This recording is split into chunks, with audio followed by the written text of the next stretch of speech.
மின்மினி தமிழர்களுக்காகவே வந்தாச்சு முதல் hyperlocal social media app. உடனே டவுன்லோட் பண்ணுங்க. ஜல்லிக்கட்டு போட்டிகளுக்கு தமிழகத்தில் தடை விதித்ததே திமுக தான் என்று தமிழக பாஜக தலைவர் அண்ணாமலை கூறியுள்ளார்.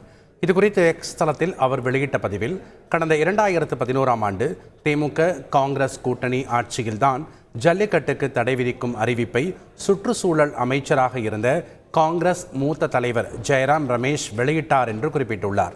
அதைத் தொடர்ந்து கடந்த 2016ஆம் ஆண்டு பிரதமர் மோடி தலைமையிலான மத்திய அரசுதான் ஜல்லிக்கட்டு போட்டிகளை மீண்டும் நடத்த அனுமதி அளித்து அரசிதழில் வெளியிட்டது என்றும் அவர் குறிப்பிட்டுள்ளார். அந்த அறிவிப்புக்கு உச்சநீதிமன்றம் தடை விதித்து ஜல்லிக்கட்டுக்கான தடையை நீட்டித்த நிலையில் மத்திய அரசின் தொடர் முயற்சியால் ஜல்லிக்கட்டு நடத்த உச்சநீதிமன்றம் அனுமதி வழங்கியது என்றும் அவர் குறிப்பிட்டுள்ளார். இது தவிர திமுகவுக்கும் ஜல்லிக்கட்டுக்கும் எந்த தொடர்பும் இல்லை என்றும் அவர் கூறியுள்ளார்.